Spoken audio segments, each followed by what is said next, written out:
නිවන් මඟ විමසුම සමන්ත චක්කවාලේසු අත්‍රා ගච්ඡන්තු දේවතා සද්දම්මං මුනි රාජස්ස සුනන්තු සග්ග මොක්ඛදං ධම්ම ශ්‍රවණ කාලෝ අයං භදංතා ධම්ම ශ්‍රවණ කාලෝ අයං භදංතා ධම්ම ශ්‍රවණ කාලෝ අයං භදංතා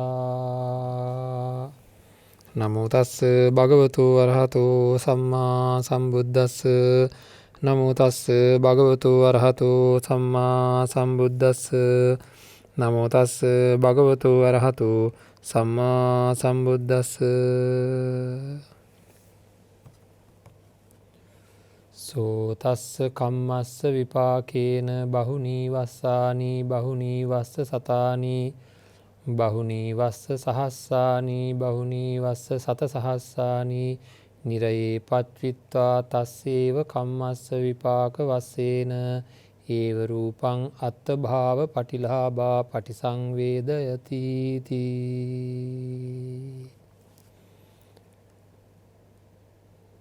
සදාබුද්ධි සම්පන්න පින්වත්නි සම්මා සම්බුදු සරණයි හැම දිනාටම කියලා අපි ප්‍රාර්ථනා කරනවා.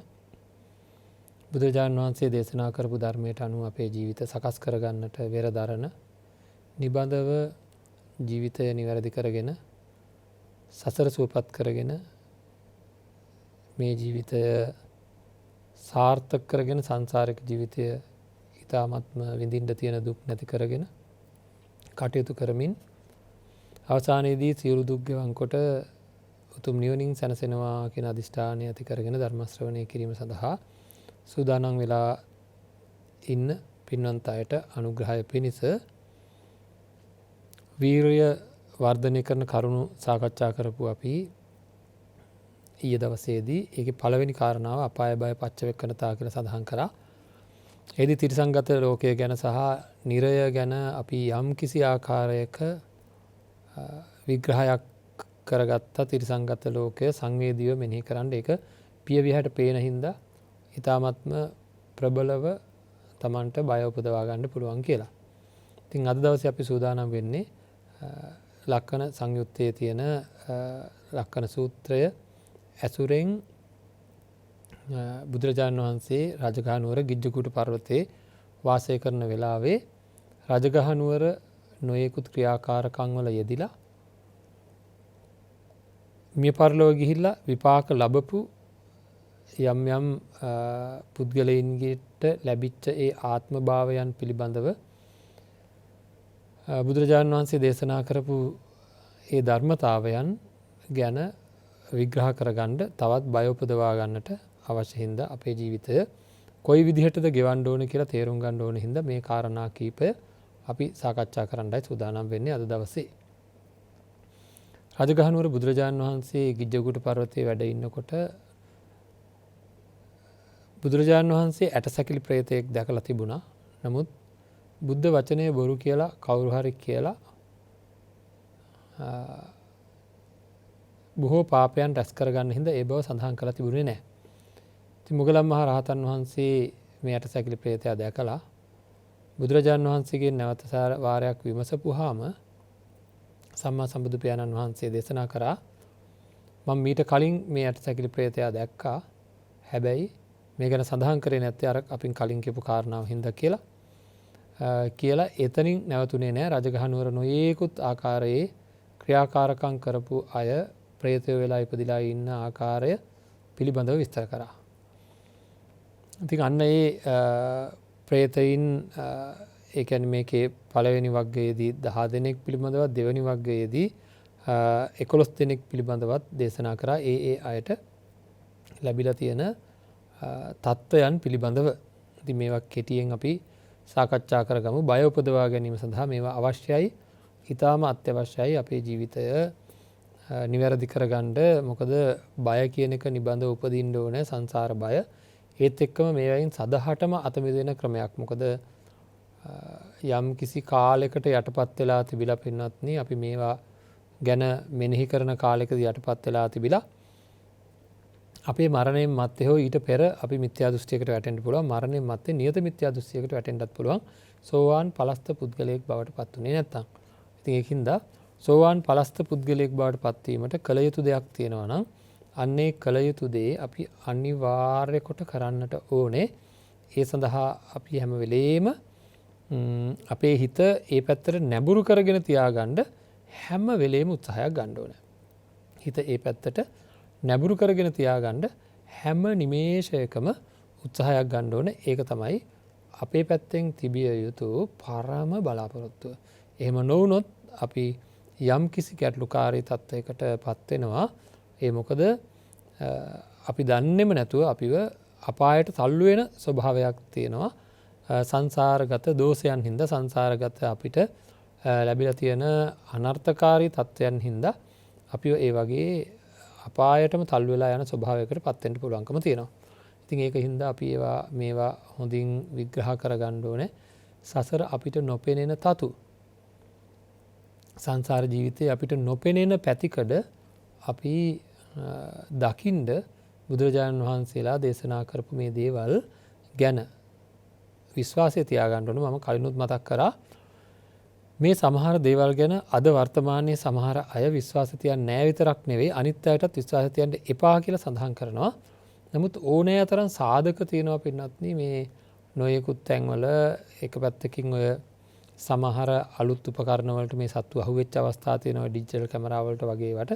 එහෙම වෙන්න පුළුවන් මේ සත්වයන්ගේ ශරීරවල යම් යම් චේතනාවල් එනකොට පටවි ස්වභාවයේ වැඩිවීමක් සිද්ධ වුණොත් දැන් අපි දන්නවනේ අපේ ශරීරයත් චේතනාවල් අනුව වෙනස් වෙනවා ඉක්මනට වෙනස් වෙනවා. ශරීර රත් වෙන ස්වභාවයන් තියෙනවා. එතකොට පටවියේ වැඩිවීමක් සිදු වුණොත් කැමරාවකට සියුම් කැමරාවකට මේ සතෙක්ව ග්‍රහණය වෙන්න තියෙන ඉඩ කඩක් තියෙනවා කියලා අපිට හිතන්න පුළුවන්. ඒක මගේ පෞද්ගලික මතයක්. එහෙම වෙන්න පුළුවන්. මොකද මේ සත්තු හැදිලා තියෙන්නේ පඨවි ආපෝ තේජෝ වායෝ කියන ධාතු හතරේ සියුම් කොටස් වලින්. ඒ කියන්නේ අපි හුළඟ වගේ සතෙක් හිටියොත් අපේ පියව එහාට පේන්නේ නැහැ. එයා අපේ ඇහෙන් විනිවිද යනවා. ඉතින් අපිට පේන්නේ නැති කොටසක් තමයි හුළං. හුළඟ පේන්නේ නැහැ. ඒ හුළං වලින් හැදිච්ච සතෙක් හිටියොත් එතන පඨවිත් තියෙනවා ආපෝ තේජෝ වායෝ කියන හතරම තියෙනවා. නමුත් හැබැයි අපේ ඇහැට ග්‍රහණය වෙන්නේ නැහැ. අන්න ඒ වගේ සත්ව කොට්ටාස ඒ වගේ අපිට නොපෙනෙන මානයක ඉන්න සත්ව කොට්ටාස ඉන්න බෑ කියලා කියන්න පුළුවන් කමක් නැහැ. ඉතින් ඒක හින්දා අපිට මේවා උපකල්පනයක් කරමින් අනුමාන කරමින් විශ්වාස කරන්න සිද්ධ වෙනවා. ඒ උපකල්පනය ඒක ගැන තියෙන සැක නැත්තටම නැතිවිය යුතුයි. කොයි වගේ වෙලාවද ඒක වෙන්නේ? අනිකුත් ධර්මතා බුදුරජාණන් වහන්සේ අත්තනාව ජානීයාත කියලා සඳහන් කරලා තියෙන තමන් තුළින් දැකගත හැකි අනිකුත් ධර්මතා පංච උපාදානස්කන්ධය පිළිබඳව අනිත්‍ය දුක්ඛ අනාත්ම ත්‍රිලක්ෂණය ආදී පිළිබඳව මේ නොයෙකුත් උපක්‍රම අපිට ලැබෙන චතුරාර්ය සත්‍ය විශේෂයෙන් චතුරාර්ය සත්‍ය පිළිබඳව දැන ගැනීමෙන් අපිට පුළුවන්කම ලැබෙනවා අනිවාර්යයෙන්ම විශ්වාසය ඇති කරගන්න බුදුරජාණන් වහන්සේ දේශනා කරපු ධර්මයේ සත්‍යයි කියලා. අන්න ඒ සත්‍යතාවය ගැන ඇති වෙන විශ්වාසයත් එක්ක අපිට මේ නොපෙනෙන පැතිකඩ පිළිබඳව මහා විශ්වාසයක් ඇති වෙනවා. ඒ පිළිබඳව එතකොට අපිට බය උපදවා ගන්න පහසුකමක් තියෙනවා. ඉතින් බය උපදවා ගත යුතු බය උපදවා ගන්න ඕනේ මේ බය වේවුල ඉන්න නෙවෙයි.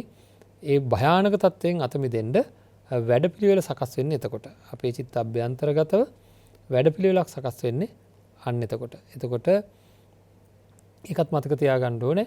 මේ වීරිය ගැන කතා කරමින් ඉන්න වෙලාවක් අපි සමාධිය ගැන කතා කරා. ඊළඟට අපි සති, ධම්මවිජය, වීරය, ප්‍රීති, පස්සද්ධි, සමාධි, උපේක්ෂා කියන බෝධි අංග පිළිබඳව සියල්ල පිළිබඳව කතා කළ යුතුව තියෙනවා. ඒ විතරක් නෙමෙයි මේ බෝධි අංග වලට ප්‍රතිපක්ෂව කටයුතු කරන සිතේම උපදින නීවරණ ධර්මයන් සම්බන්ධ කරමින් මේ බෝධි අංග ගැන කතා කළ යුතුව තියෙනවා. මේ දෙකේ තියෙන අන්තර් සම්බන්ධතාවයත් එක්ක කොහොමද මේවා එකිනෙක කැපිලා යන්නේ යටපත් වෙන්නේ කියලා. ඉතින් අන්න ඒ දේවල් සාකච්ඡා කර ගැනීම සඳහා නීවරණ යට කරමින් බෝධි අංග වර්ධනය කරගන්න වැඩපිළිවෙල සම්පූර්ණයෙන්ම සාකච්ඡා කරන්න මේ වීරිය සහ සමාධියත් ඇතුළත් කොට සාකච්ඡා කරන්නට බලාපොරොත්තු වෙනවා. වෙසක් පුන් පොහෝ දවසේ සප්තහෝරා ධර්ම දේශනාව තුළින් සවස 6 සිට විකාශනය වෙන ධර්ම දේශනාව තුළින් අපි බලාපොරොත්තු වෙනවා බෝධි අංග පිළිබඳව පින්වන්ත ඔබට සියලු විස්තර සහිතව සාකච්ඡා කරන්න. ඉතින් උදෑසන ඉඳන් සිල් සමාදන් වෙන්න 6 ඉඳලා අවශ්‍ය කරන කටයුතු සම්පාදනය කරලා තිනවා. නිවසේ ඉඳලා මේ තියෙන ව්‍යසනකාරී තත්ත්වයන් වල පහව යාමක් සිද්ධ නොවුනොත් අපිට පුළුවන් උදෑසන 6ට ආරම්භ කරලා තමන්ගේ සීල වැඩසටහන නිවසේ ඉඳලා වෙසක් පුන් පොහෝ දින අපිත් එක්ක ඒකාත්මිකව සම්බන්ධ වෙන්න පුළුවන්කම තියෙනවා. ඉතින් මෙන්න මේ ආකාරයටයි අපි කටයුතු කරන්න ඕන කියලා. එතකොට අපිට දැනගන්න පුළුවන්කම තියෙනවා ලොකු විස්තරයක් කොහොමද මේ කාරණාවට සහ සම්බන්ධ වෙන්නේ කියලා. කොහොම නමුත් කමක් නැහැ. අපාය බය දැන ගැනීම සඳහා වෙන් කරලා තියෙන අද දවසේ අපි බලමු බුදුරජාණන් වහන්සේ දැක්ක මේ ඇටසැකිලි ප්‍රේතයාගේ ලක්ෂණ. ඉතින් ඇටසැකිලි ප්‍රේතයා අහසේ පාවිලා යන කෙනෙක්. මෙයා පාවෙලා යනකොට එයාගේ ඇටසැකිල්ලේ තැන් තැන් වල මස් තියෙනවා. ඒ මස් අමුවේ ගලවනවා. මහා වේදනාවකින් කෑ ගහනවා. ඇටසැකිල්ල වගේ තමයි ප්‍රේතයාගේ ස්වභාවය. හැබැයි මේ අමුවෙන් ගලවන්නේ ප්‍රේත විෂයම ඉන්න කවුඩෝ කපුටෝ වගේ සත්තු මෙයාව වට කරගෙන බලහත්කාරයෙන් මස් ගලවනවා ශරීරයේ. එතකොට දන්නවද මේ දවස්වලත් රජගහ නුවර නෙවෙයි මේ ලංකා භූමියේ තැන් තැන්වල දවසකට සමහරට මේ දිනවල අඩු වෙලා ඇති කියලා මං හිතනවා. නමුත් පසුගිය කාලෙත් තව ඉදිරියටත් මේව නවතින එකක් නැති වෙයි. අපේ කරත්තවලට බඳින අපිට කිරි ටික ලබා දෙන මේ ගවයින් අරගෙන ගිහිල්ලා මොකද කරන්නේ? ඒ ලොකු ඔලුවට තඩි කුළු ගෙඩියකින් පහරක් ගහනවා. ඒකත් එක්ක කැරකිලා වැටුණාට පස්සේ බෙල්ල යටින් කපනවා. ඒතර ගොජ ගොජ ගාලා ගලන ලේ ඒත් එක්ක පන පිටින් නලියද්දි දඟලද්දි මේ හැම ගලවනවා. බඩේ තියෙන බොකු බඩවල ආදී අයින් කරලා දානවා. අන්තිමට මේ මස් ගොඩ ගහද්දී කටු වලින් අයින් කරලා ඒ මස් නලියන බව සඳහන් කරනවා. ඉතින් නලියන මස් තියෙන මේ සත්වයින් ඝාතනය කරලා කට්ටෙන් මස් අයින් කරපු අයට වෙච්ච අබැද්දියක් තමයි වෙච්ච විපාකයක් තමයි ඒවා බොහෝ කාලයක් ගිහිල්ලා හරි බහූනි වස්සානි බහූනි වස්ස සතානි බහූනි වස්ස සහස්සානි බහූනි වස්ස සත සහස්සානි. එතකොට නිරයේ පච්චිත්වා ඒ වගේ නිරයට වැටිලා ඒ වගේ බොහෝ විපාක විඳින්න සිද්ධ වෙන බව මේ ඔක්කොම මේ මස් ගලවන ඇටසැකිල්ලි ප්‍රේතයෙක් වෙලා උපදින්න සිද්ධ වෙන්නේ රජගහ නුවර හිටපු හරක් මරලා ඇටසැකිල්ලෙන් මස් ඉවත් කරපු පුද්ගලයෙකුට තමයි අර වගේ විපාකයක් ලැබිලා තිබුණේ. ඉතින් නැවත නැවත එවැනි තත්ත්වයන් වලට පත් වෙන්න හේතු වෙන විශාල දුක් විඳින ගැලවීමක් නැති එක දිගට දුක් විඳින විපාක තියෙනවා මේ ලෝකේ. ඒක අවුරුදු ගණන් විපාක විඳිනවා. බොහෝ වසර ගාණක් විපාක විඳිනවා. දහස් ගණන් අවුරුදු දසදහස් ගණන් විපාක විඳින බව ධර්මයේ සඳහන් කර තියෙනවා. 100,000 ගණන් විපාක විඳින බව.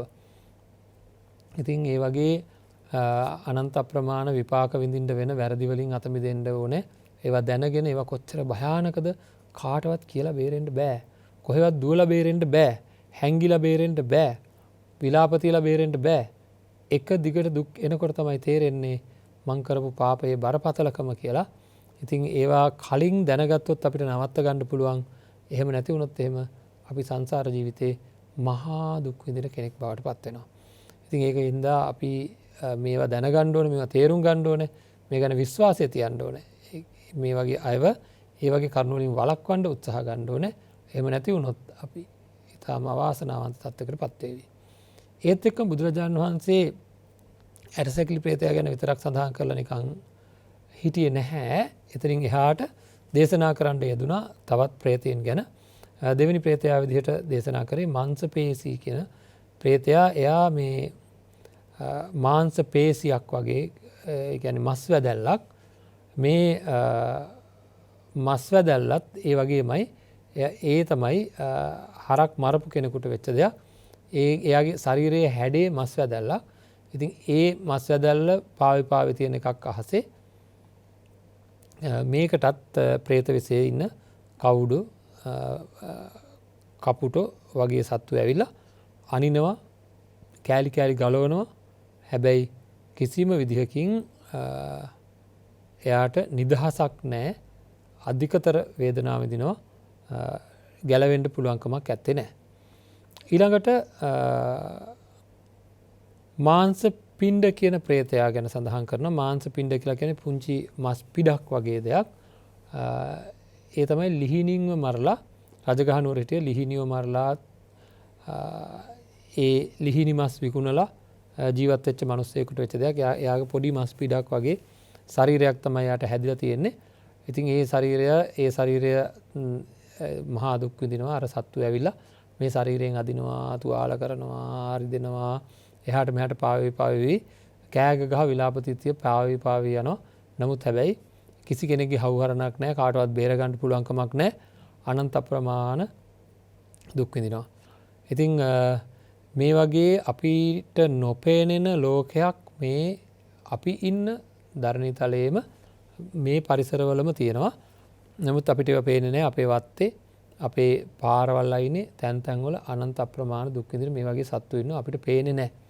ඉතින් ඒ වගේ අත්දැකීම් සමහර වෙලාවට අපිට ලැබෙන වෙලාවල් තියෙනවා. සමහර ක්‍රමවේද පාවිච්චි කරලා සමහර අය මේ සත්තු අල්ල ගන්නවා. අල්ලගෙන නොයෙකුත් වැඩ ගන්න අවස්ථා තියෙනවා. ඒ වගේම සමහර ඉතා දුර්වල මානසිකත්වයන් හදාගෙන සමහර අය ඔය නොයෙකුත් තැන්වලට පහන් තියලා එක එකව කරලා එක එක්කෙනාට ආරාධනා කරමින් කටයුතු කරන යම් පිරිස් ඉන්නවා. ඉතින් එතකොට වැරදිලා දෙවියන්ට ආරාධනා කරනවා නම් යම් කිසි කෙනෙක් දෙවියන්ට කියලා තමන්ගේ පැලක් හදලා මොකක් හරි එකක් ඒකට එන්න අරහෙ මේ කියලා නිකන් ඉතා දුර්වල ඊළඟට නරක විදියට හැසිරෙමින් ගෙදර නිකම් මෝචරියක් වගේ එකක් හදාගෙන ඒ වගේ ඉතාමත්ම අර මනුස්ස සිත්තියාගෙන පහත් මානසිකත්වයන් වලින් කටයුතු කරන අයට අර වගේ අය ඊට වැඩිය බලවත් වෙන අවස්ථා තියෙනවා. එවැනි අවස්ථාවලදී මනුස්ස ශරීරයකට පවා ඇතුල් වෙන්න ඒ කට්ටියට පුළුවන්කම තියෙනවා බලවන්තකමක් නැති දුර්වල කෙනෙකුට.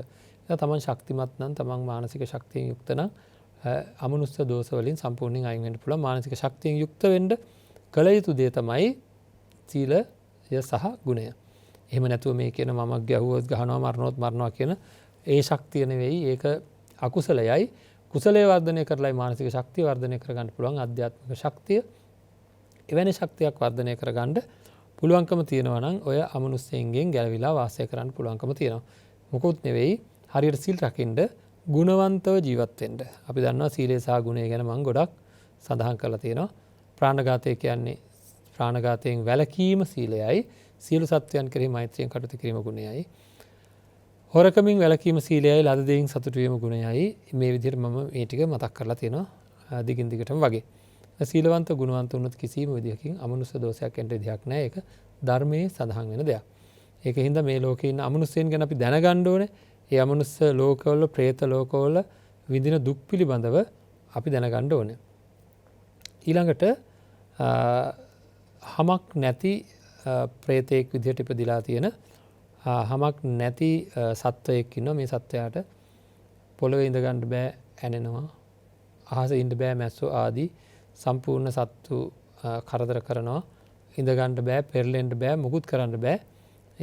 එන්නේ නිච්චවි කියලා කියන പ്രേතෙක්. ඒ പ്രേතයා ලොකු දුකක් විඳින්න සිද්ධ වෙනවා. එයාට කිසිම විදිහකින් හවුහරණක් නැති අධික වේදනා තියෙන සත්වයෙක්. ඉතින් මේ සත්වයාටත් ඇවිල්ලා අර කවුඩ කපුට වගේ කොටනවා. දන්නවනේ මස් වැදැල්ලක් වගේ එතකොටත් හමක් නැති සත්වයෙක්. මේ සත්වයා මේ වගේ പ്രേතෙක් වෙලා උපදින්න හේතු වෙන්නේ බැටළු වැද්දෙක් තමයි. රජගහ නුවර හිටපු බැටළුව මරලා විකුණලා ආහාරයට අරගෙන විකුණලා ඒ සත්තු ඝාතනය කරපු කෙනෙකුට තමයි මේ වගේ പ്രേතෙක් වෙලා උපදින්න සිද්ධ වෙන්නේ.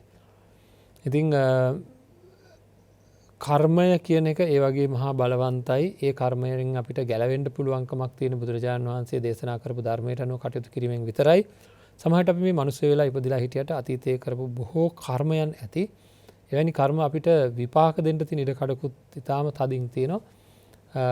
මොකද මේ යම්කිසි පිනක් හින්දා මිනිස්සෙක් වෙලා ඉපදිලා මෙතනදිත් පව් කරගෙන ඊට පස්සේ පින් කරගත්තෙත් නැත්නම් ඊළඟ භවයේ අතීතයේ කරපු පව් ඉස්මතු වෙලා ඇවිල්ලා ඒවත් එක්ක මිශ්‍ර වෙලා මේ ජීවිතයේදීත් කරපු පව්ත් එක්ක ලොකු ගැටලුකාරී තත්යකට මුහුණ පාන්න පුළුවන්කම තියෙනවා. හැම එකකින්ම බේරෙන්න අවස්ථාවකුත් තියෙනවා.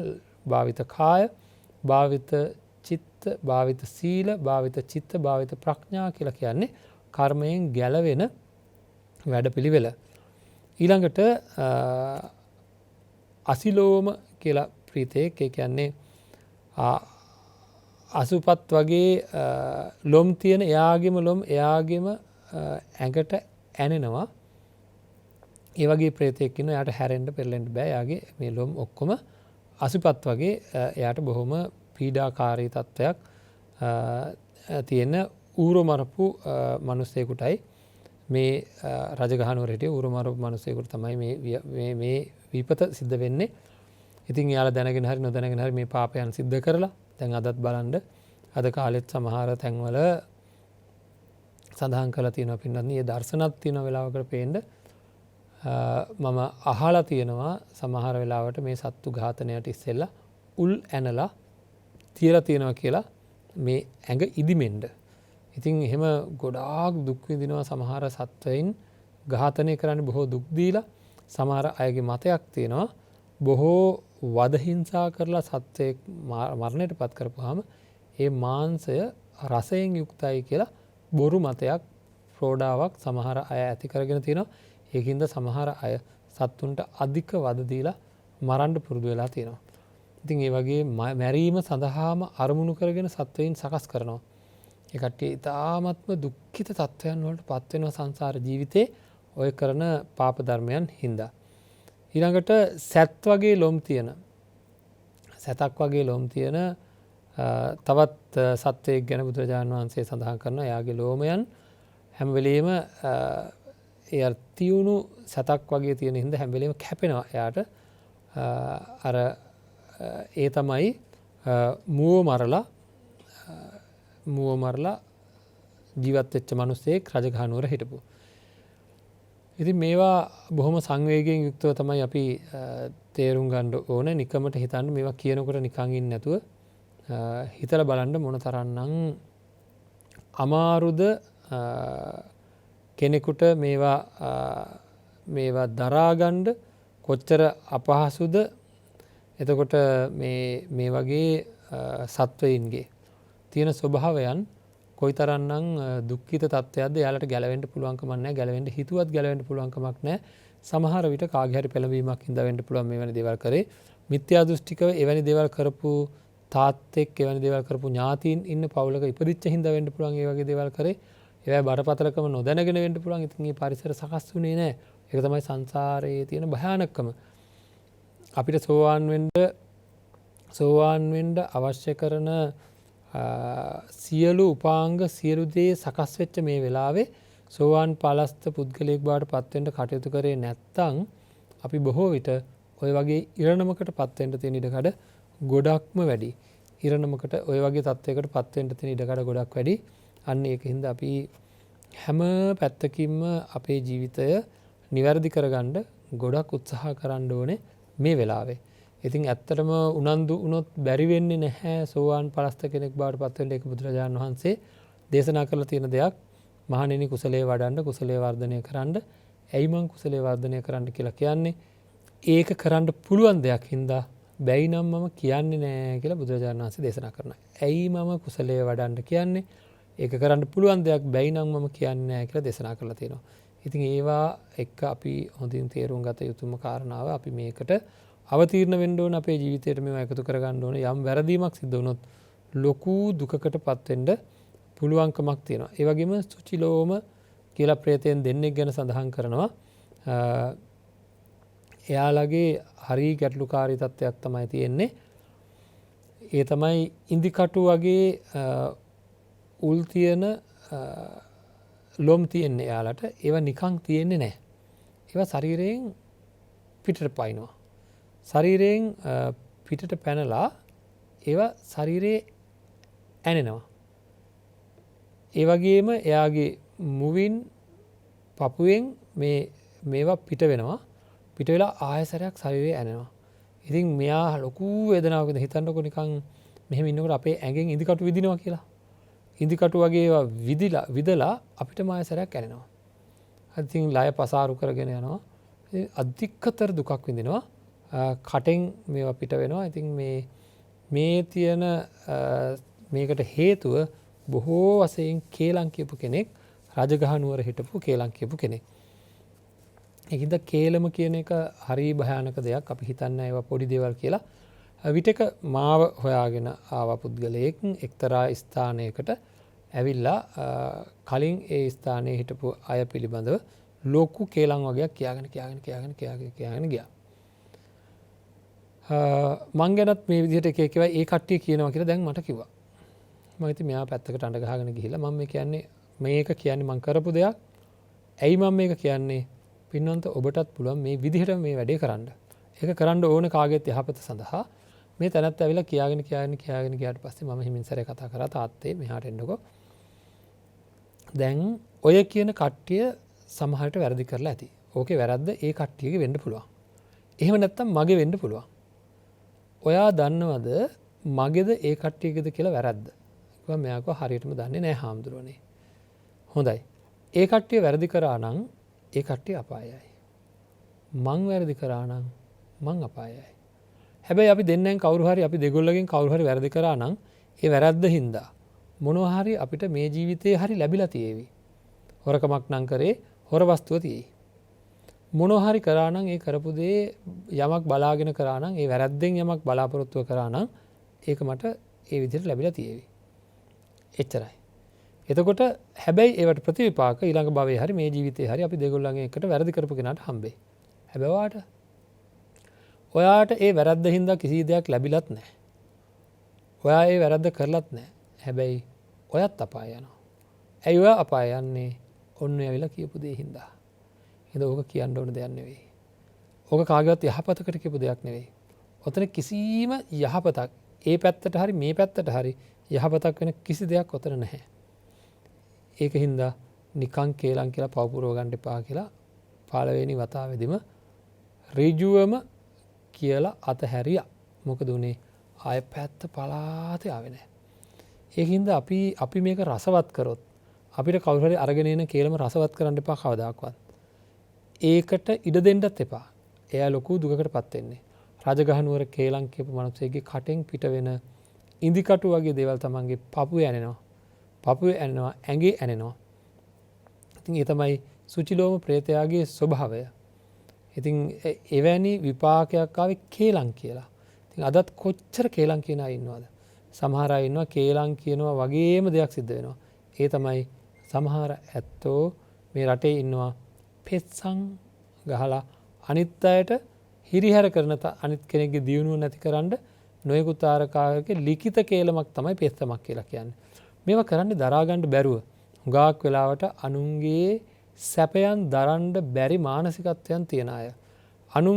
අනුන් සැපයටපත් වෙනවා දකිනකොට Tamanට රිදෙනවා නම් හැම වෙලේම උත්සාහ කරන්න ඕනේ අනුන්ගේ සැපය ගැන මෙනෙහි කරලා ඒ අයට නිවැරදිව ජීවත් වෙන්න අවශ්‍ය කරන මඟ සකස් කරලා දෙන්න තමන්ගේ හිත හදා ගන්න ඕනේ.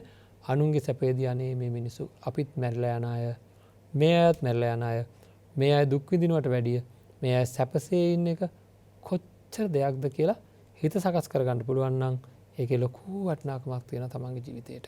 ඉතින් ඒකින්ද ඒ විදිහට තමන්ගේ ජීවිතය සකස් කරගන්න උත්සාහ කරන්න. එහෙම සකස් කරගත්තොත් මේ ජීවිතය නිවැරදි කරගන්න පුළුවන්. තමන්ගේ හිත සකස් කරගත්තොත් ඒකට තමන්ගේ පැත්තෙන් වැඩපිළිවෙල හදාගන්න ඕනේ. මොකක්වත් නෙවෙයි දුකේ තියෙන කායික මානසික දුක්වල තියෙන පීඩනය සංවේදීව ඊටා සංවේදීව මෙනෙහි කරන්න ඕනේ. එහෙම මෙනෙහි කරනකොට කිසිම කෙනෙක්ගේ පැත්තකට දුකක් ඇති වේවා කියන ප්‍රාර්ථනාවක් වැඩපිළිවෙලක් තමන්ගේ තුලින් එන්නේ නැහැ. තමන් අනුමාන කරගෙන නැත්නම් තමන්ව හා සමානව හිතමින් මට මේ දේ වුණොත් මොකද වෙන්නේ කියලා අනුමාන කරගනිමින් මෙවැනි සැපයක් කෙනෙකුට ලැබිලා තියෙනවා නම් මේ දුක්ඛිත ලෝකේ කොච්චර දෙයක්ද කියලා තමන්ගේ පැත්තෙන් බොහෝ දේවල් හිතමින් ඒ මානසික තත්ත්වය හදාගන්න ඕනේ. එතකොට ඔය කේලම් වලට හිත යන්නේ නැහැ.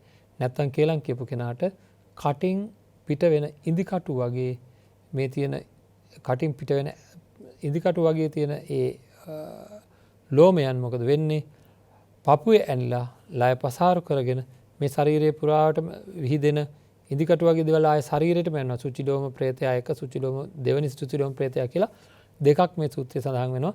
එක්කෙනෙක්ගේ ඇඟෙන් විදින ඉදිකටු වගේ මේ ලෝමයන් විදිනවා. විදලා එයාගේ ඇඟටම ආයසරයක් ඇනෙනවා. එතකොට ඒක දිග්ගටම තියෙන දෙයක් ඒ සත්වයාට එයා අනන්ත අප්‍රමාණ දුක් විඳිනවා. හිතන්නකෝ නිකන් අර කසන ශරීරයේ කසන මොනවා හරි අසාත්මිකතාවයක් ඇති වෙලා ශරීරයේ යම් තැනක් කසන රෝගයක් හැදුණා කියලා එක දිගට එතකොට ඒ කසනවා ඒ රිදෙන හින්දා මේ කසනකොට රිදෙනවා. කැසුවේ නැත්තම් ඒත් රිදෙනවා. ඒ වගේ හැම වෙලෙම ඉදිකටු ඇනෙනවා වගේ ඇනෙනවනම් මොන තරම් පීඩනයක්ද කියලා බලන්න. ඒකින්ද හිතලා බලන්න නැතුව කියන කේලම දෙන්නෙක් සතුටෙන් ඉන්නකොට ඒ දෙන්නව විනාශ කරන්න යම්කිසි කෙනෙක් තුන් දෙනෙක් ඉන්නකොට කණ්ඩායමක් ඉන්නකොට යම්කිසි පවුලක් සමගියෙන් ඉන්නකොට ඒ අය බිඳවලා ඒ අයව බිඳවීමේ චේතනාවෙන් යම්කිසි කේලමක් යම්කිසි කෙනෙක් කියනවා නම් ඒ කේලම තුලින් පැහැදිලිවම අන්න අර වගේ විපාක ලැබෙනවා. ඉතින් රජගහ නුවර හිටපු පිසුණු බස් කියපු කෙනෙකුට ලැබිච්ච ඉරණම තමයි ඔය කියන මුවින් ලයෙන් මේ ඉදිකටු වගේ ඒවා පිට වෙලා නිබඳව ඇනිලා මහා වේදනාවෙන් කටයුතු කරන්න වුණා. මුවෙන් පිට වෙන ඉදිකටු වගේවා ලයෙහි ඇනිලා තවත් එක්කෙනෙකුට ඇඟේ තියෙන ලොම් විදිනවා එළියට ඒවා ඉදිකටු වගේ නැවත ඇඟටම ඇනෙනවා. ඉතින් මෙවැනි දුක් තියෙන പ്രേත විෂයේ ඉන්න പ്രേතයන් ඉන්නවා. ඊළඟට හරි අපූර්ව පුද්ගලයා මම කීප වතාවක් මතක් කරලා තියෙනවා. මේ සූත්‍රයේ තියෙන ඒ තමයි හරි අපූර්ව කියලා කිව්වේ ලස්සන කෙනෙක් කියන එක නෙවෙයි මේ සිද්ධිය අපේ රටට ගොඩක් ගැලපෙනවා කියලාමත් ඉතින් ඒ වගේම තමයි. රටට ගොඩාක් ගැලපෙනවා මේවා අපි දැනගෙන තිබීමෙන් මේ විපාක ලැබෙනවා කියලා දන්නවනම් මේ වැරදි අපි අතින් කෙරෙන්නේ නැහැ. එක්තරා අමාත්‍යවරයෙක් පිළිබඳවයි මේ සඳහන් කරන්නේ රජගහ නුවර හිටපු අමාත්‍යවරයෙක් විනිසුරුවරයෙක් ඒ කියන්නේ විනිශ්චයක් ගන්න පුළුවන් මට්ටමක හිටිය අමාත්‍යවරයෙක්. යම් සමාජය ගැන යම් විනිශ්චයක් ගන්න පුළුවන් මෙතන අමාත්‍යවරයෙක් කියන්නේ නිලධාරියෙක් කියන එක. එතකොට අද රටේ ඉන්න පොලිස් නිලධාරියෙක් වෙන්න පුළුවන්. එයා විනිශ්චයක් ගන්න පුළුවන් නිලධාරියෙක්. එතකොට ඇමති කෙනෙක් වෙන්න පුළුවන්. එයා සමාජය ගැන විනිශ්චයක් ගන්න පුළුවන් නිලධාරියෙක්. ඕනම තැනක රජයේ නිලධාරියෙකුට යම් විනිශ්චයක් ගන්න පුළුවන් නම් අන්න එවැනි නිලධාරීන්ට පුළුවන්කම තියෙනවා අල්ලස් ගන්න. හරිද? එතකොට රජගහ නුවර හිටිය මේ අල්ලස් ගන්න පුළුවන් විනිශ්චයක් ගන්න පුළුවන් තත්වයට පත් වෙලා හිටපු එක පුද්ගලයෙක් දිගටම අල්ලස් ගත්ත කෙනෙකුට එයාගේ ජීවිතය ඇවෑමෙන් එයා ඉපදුනේ කුම්බාණ්ඩ කියන ප්‍රේතයෙක් වෙලා. ඉතින් මේක ධර්මයේ සඳහන් වෙලා තියෙනවා කුම්බාණ්ඩ කියලා කියන්නේ කුම්භ කියන්නේ කලයට කලයක් විතර ලොකු අණ්ඩයක් තියෙන කෙනෙක්. මේ අණ්ඩය කලයක් විතර ලොකුයි. මෙයාට මේක උස්සගෙන යන්න වෙනවා. මේකෙදිත් අර പ്രേත විෂයේම ඉන්න කපුටෝ කවුඩෝ වගේ සත්තු ඇවිල්ලා මේ අණ්ඩයට අනිනවා. මේක කොච්චර ලොකුද කියනවනම් මෙයා මේක උඩයි ඉඳ ගන්න වෙන්නේත් එයාට ඒක උඩමයි. ඉතින් ඒ වගේ ඊටා දරුණු පීඩාකාරී තත්ත්වයන් වලට පත් වෙන්න සිද්ධ වෙනවා. මේ අල්ලස් ගන්න අයට මොනවා සඳහාද? සමාජ සේවය සඳහා සමාජයේ යම් යම් දේවල් විනිශ්චය කරන මට්ටමක ඉන්න අය අල්ලස් අරගෙන ඒ විනිශ්චය වෙනස් කරොත් ඒ නීතිය ක්‍රියාත්මක කරන්නට අල්ලසක් ගත්තොත් ඒ නීතිය වෙනස් කරන්න අල්ලසක් ගත්තොත් කුම්බාණ්ඩයක් වෙලා ඔය වගේ උපදිනවා. එතකොට අපිට බලන්න වෙනවා අපේ රට කුම්බාණ්ඩයන් නිෂ්පාදනය කරන රටක්ද කියලා විමසලා බලන්න වෙනවා. කොච්චරනම් හැම තැනකම වගේ පොඩි කාරණාවක් කරන්න ගියත් රටේ හුඟක් තැන්වල අල්ලසට යට වෙලා තියෙන ස්වභාවය තියෙනවා. ඉතින් ඒවා හින්දා කොච්චර මුදලක් නාස්ති වෙනවද බුදුරජාණන් වහන්සේගේ ධර්මය අපේ ජීවිතවලට එකතු කරගත්තොත් මේ කුම්බාණ්ඩ කියන ප්‍රේතයා වෙලා උපදිනවා කියන එක මනුස්ස సంతානවලට යන්න ඕනේ. මිනිස්සු මේවා විශ්වාස කරන්නේ නැත්තේ නෑ. හුඟක් අයට මේවා ඇහෙන්නේ නෑ. බණ අහන පිරිසක් විතරක් මේ දේවල් අහනවා.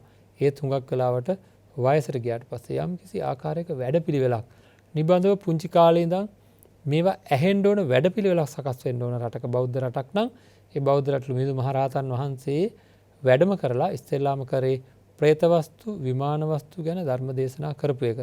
කර්මඵල විශ්වාස කෙරෙන විදිහට බුදුරජාණන් වහන්සේ දේශනා කරපු ධර්මයට අනුව මේ පරිසරය සකස් වෙන විදිහත් කර්මඵල විශ්වාස කෙරෙන විදිහට මනුෂ්‍ය సంతාන සකස් කරපු එක බුදුරජාණන් වහන්සේ දේශනා කරපු ධර්මයට අනුව මිහිඳු මහ රහතන් වහන්සේ ප්‍රේත වස්තු විමාන වස්තු ලංකාවේ ඉන්න මිනිසුන්ට කියලා දුන්න කර්මඵල විශ්වාස කරන්න.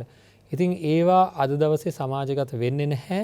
ඒවා ඇතින විද්‍යාත්මක පසුබිමක් තියෙනවා.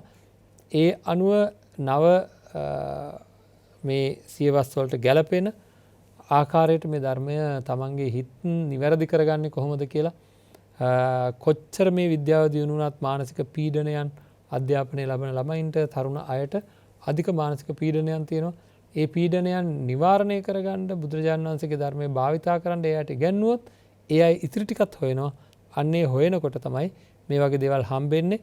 එතකොට කර්මය ගැන මේ වගේ දේවල් අපි සමාජගත කරලා තියෙන්න ඕනේ. සමාජයේ වැඩි දෙනෙක් දන්නවා නම් එයා අල්ලස් ගැනීම වලින් වළකිනවා. ඉතින් ඒ අවශ්‍ය කරන මානසිකත්වය සකස් කරන වැඩපිළිවෙලක් ඒවා රාජ්‍ය මට්ටමින් හෝ සමාජ මට්ටමින් ඒවා ව්‍යාප්ත විය යුතුව තියෙනවා.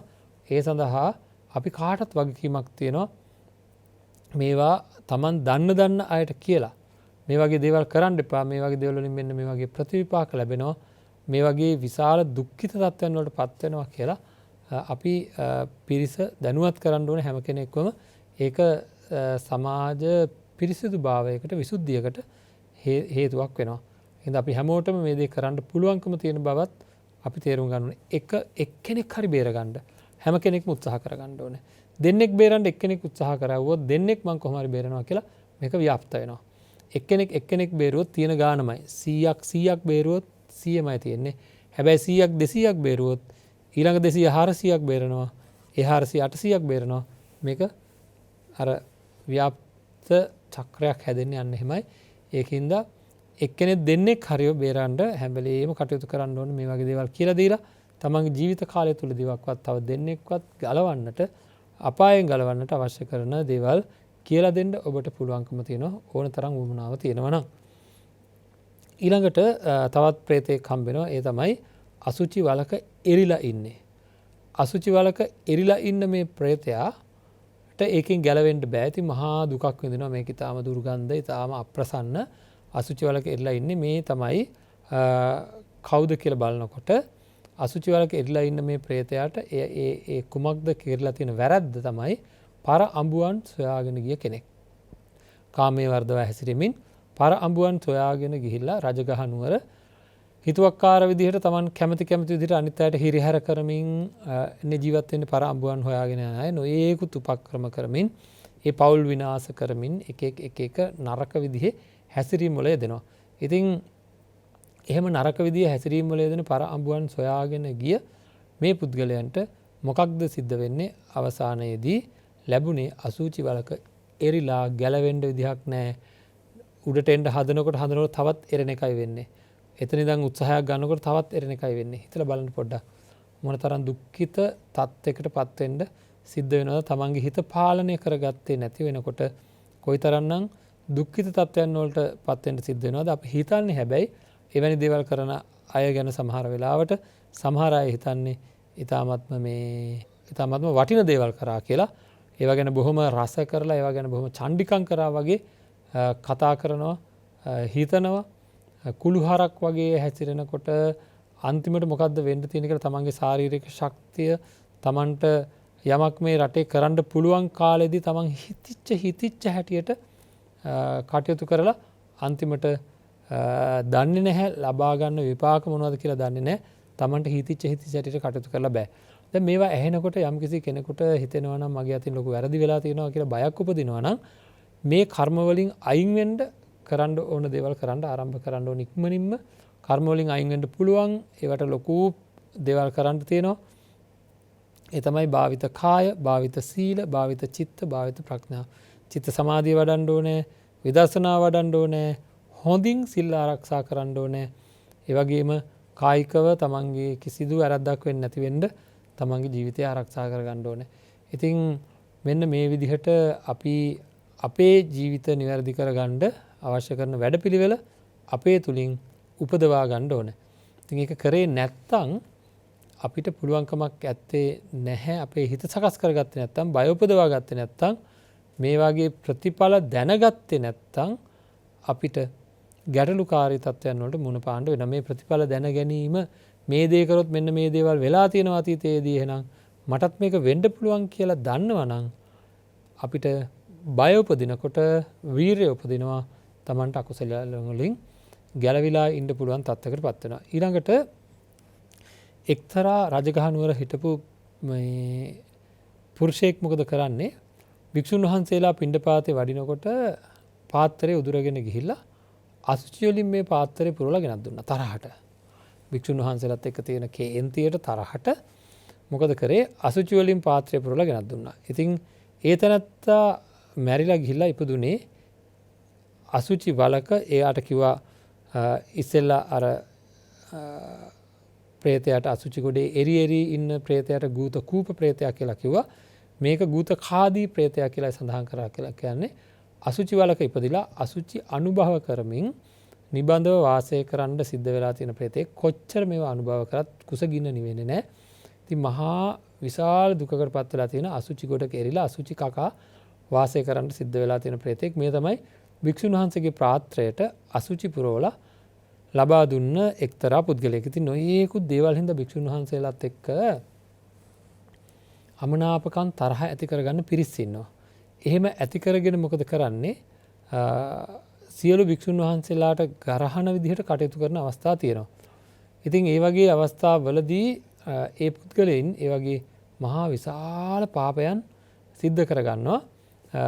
ඒ ගැන අපි හොඳින් විමසලා බලලා අපේ ජීවිතය නිවැරදි කරගන්න ඕනේ. මේ පාපයන් වලට අපි පත් වෙන්නේ නැතුව, මේ පාපයන් වලට ගොදුරු වෙන්නේ නැතුව අපේ හිත සකස් කරගෙන කටයුතු කරගන්න අපි හැම වෙලෙම තේරුම් ගන්න ඕනේ.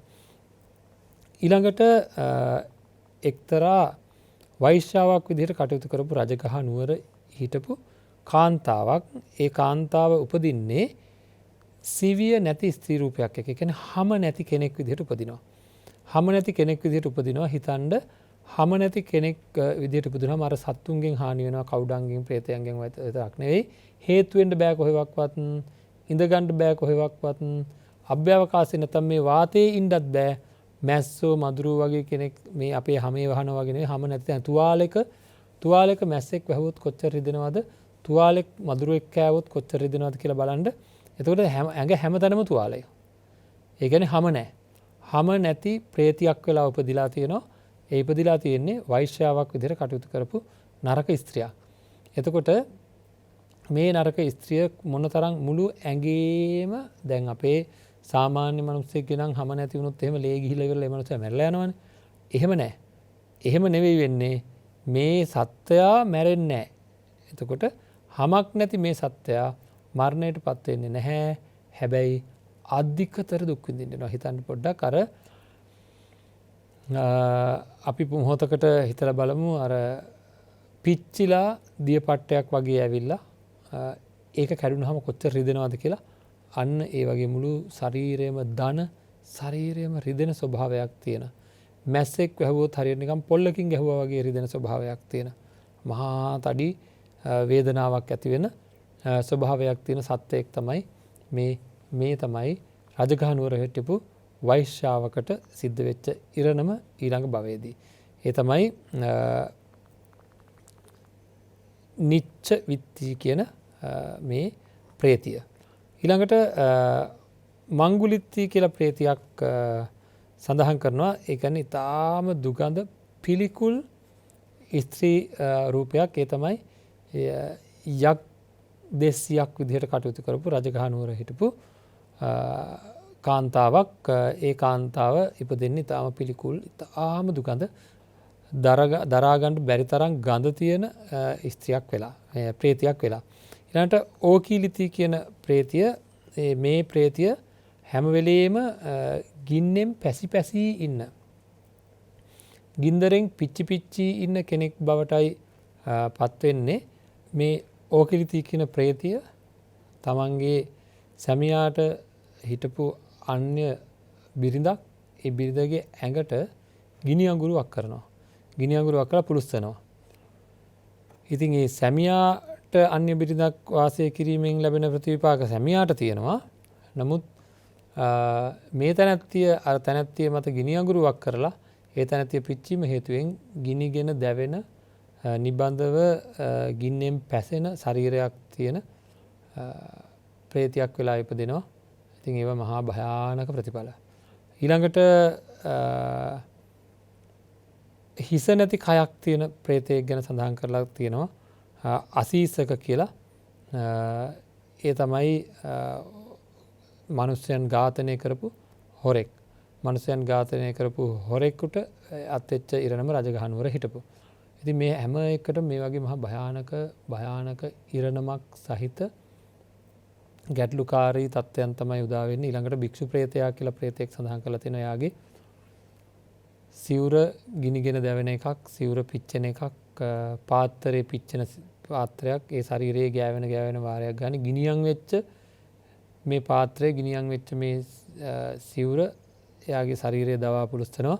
ඒ තමයි දුස්සීල ආකාරයට කටයුතු කරපු භික්ෂුවක්. ඒ වගේම භික්ෂුණී ප්‍රේතිය කියලා ප්‍රේතියක්, ඒ වගේම සික්කමානා, සාමණේරී කියලා මේ වගේ ප්‍රේත විෂයේ ඉන්න 5 දෙනෙක් පිළිබඳවම සඳහන් කරලා තියෙනවා මේ සූත්‍රයේ. ඒ හැම කෙනෙක්ම එහෙමයි මේ ශාසනයේ ඉඳගෙන ශාසනය කිලුටු කරන, ශාසනය විනාශ කරන අයට මහා ඉරණමකට පත් වෙන්න වෙනවා, මහා ඉරණමකට ගොදුරු වෙන්න වෙනවා. ඒ මොකද බුදුරජාණන් වහන්සේ නමක්, ඒ කියන්නේ සාමාන්‍ය කෙනෙක් කියන වෙනත් අනුන්ව මුලා කරන වචනයකට වැඩිය ශාසනයේ තුල තියෙන්නේ සත්‍යතාවය මේකයි කියලා මුලා කරන වචන යම්කිසි කෙනෙක් අතින් කියවෙනවා නම් අන්න ඒ තැනැත්තා අනුන්ට හානියක් කරනවා, සසර සුවපත්භාවය නැති කරන්න. ඔය සීලය ගැන, සමාධිය ගැන, විශේෂයෙන්ම විනය ගැන දන්නේ නැති දේවල් හොයලා බලන්නේ නැතුව විනයානුකූලව පැහැදිලිවම මේ පොළොවත් කොටන්න පුළුවන්කමක් නැහැ ස්වාමින් වහන්සේ නමකට. ඉතින් ඒ වගේ විතරක් නෙවෙයි කිසිම විදිහකින් නොයෙකුත් ආකාරයේ වැරදි කිරීම, ඒ කියන්නේ විකාලයේ භෝජනය, ඒවා නිවැරදි කියලා විකාල භෝජනය සිද්ධ කිරීම භික්ෂුන් වහන්සේ නමකට ගැටලුවක්. හැබැයි විකාල භෝජනයේ වැරදිද අර්ථ දැක්වීම විශාල ගැටලුවක්. ඒ විශාල ගැටලුවක් වෙන්න හේතුව තමයි ඒ විකාල භෝජනය වැරදි විදිහට අපි හිතමු විකාලය කියලා කියන්නේ මේ අකාලයේ කෑම නෙවෙයි, මේ ඒ වගේ අර්ථ දැක්වීම අපි අහලා තියෙනවා. ඒ වගේ ඒවා කරනවා. ඒ කියන්නේ Tamanට බඩගිනි වෙලාවට කෑවුවාම විකාලය නෙවෙයි, බඩගිනි නැතුව නිකන් ඉන්නකොට කාපුවාම තමයි ඒක විකාලය වෙන්නේ. ඒකින්ද රාත්‍රී භෝජනයේ කිසි ප්‍රශ්නයක් නැහැ, ඒක බඩගිනි හැදුනාම කාපුවාම කියලා. අන්න ඒ විදිහට විකාලයේ අර්ථ දක්වනවා කියලා කියන්නේ Taman අතින් විකාල භෝජනයේ කැඩෙනවා කියන එක වෙනම කතාවක්. හැබැයි ඊට වැඩිය අර වෙන කෙනෙකුව ඒ මිත්‍යා දෘෂ්ටියේ සමාදන් කරවීම ශාසනික පරිහානියට හේතුවක් වෙනවා. අර තමන් අතින් සිද්ධ වෙන වැරද්දට වැඩිය දැන් මම ප්‍රාණඝාතයක් කරපුවා මට ප්‍රාණඝාත අකුසලයක් සිද්ධ වෙන්නේ. හැබැයි මම ප්‍රාණඝාතය වර්ණනා කරලා කතා කරලා අනිත් අයව ප්‍රාණඝාතයට පොළඹවන මිත්‍යා දෘෂ්ටි ඇති කිරීම බොහෝ දෙනෙකුට ලොකු පාපයක් සිද්ධ වෙන්න හේතු වෙනවා. ඒකින්ද ශාසනය විකෘති කරන, විනය විකෘති කරන, ධර්මයේ විකෘති කරන දේවල් කිරීමෙන් මහා භයානක ප්‍රතිඵල ලබන්න පුළුවන්කම තියෙනවා. ඉතින් භික්ෂු ප්‍රේතයෙක්, භික්ෂුණී ප්‍රේතියක් වෙලා උපදින්න පුළුවන්. ඒකෙන්ද අපිට වගකීමක් තියෙනවා. නොදන්නවා කියලා බෑ. වගකීමක් තියෙනවා. හරි දේ කියන්නේ මොකක්ද කියලා හොයලා බලන්න. නැත්තම් Tamanට ඒක තේරෙන්නේ නැත්තම් නිස්සද්දව ඉන්න ඕනේ. ඉතින් මේ භයානකම බුද්ධ ශාසනයේ මේ දේවල් කරන්න තියෙන භයානකකම අපි හරියට තේරුම් අරගෙන මේ වගේ අත මිදලා කටයුතු කරන්න ඕනේ. ඒකද මේ කියපු කාරණා අපි නැවත නැවත මෙනෙහි කරන්න. කර්ම විපාක විදිහට අවුරුදු දහස් ගාණක්, දසදහස් ගාණක් මෙවැනි තත්ත්වයන් වලට මේ වගේ භවයන් වල ඉපදිලා එක දිගට දුක් විඳින්න පුළුවන්කම තියෙනවා. තාමත් දෙව්දත්ත තෙරුන් අවිචි මහා නරකාදියේ පැසෙන බව සඳහන් කරනවා.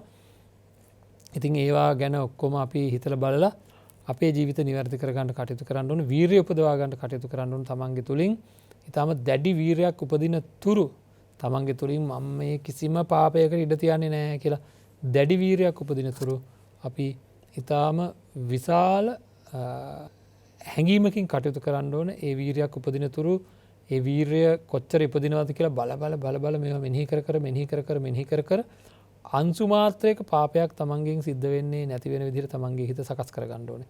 එහෙම සකස් කරගත්තට පස්සේ වැරදි සිද්ධ කරන්නේ නෙවෙයි, වැරදි සිද්ධ කෙරෙන්නේ නැහැ. වැරදි සිද්ධ කරන්නේ නැහැ නෙවෙයි, වැරදි සිද්ධ කෙරෙන්නේ නැහැ.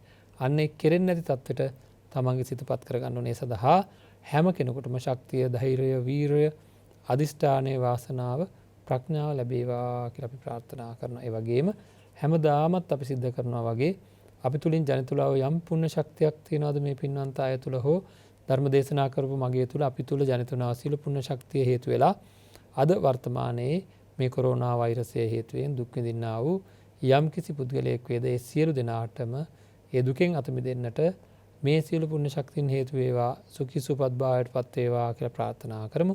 ලක්වැසි ලොවැසි සියලු දෙනාට මුතුම් ධර්ම අවබෝධය සඳහාම මේ සියලු පින් හේතු වේවා කියලා අපි ප්‍රාර්ථනා කරනවා. ආකාසට්ටා චුම්මට්ටා දේවා නාග මහිද්దికා පුඤ්ඤන්තං අනුමෝදිත්වා චිරං රක්ඛන්තු ශාසනං චිරං රක්ඛන්තු දේශනං චිරං රක්ඛන්තු මං පරන්ති.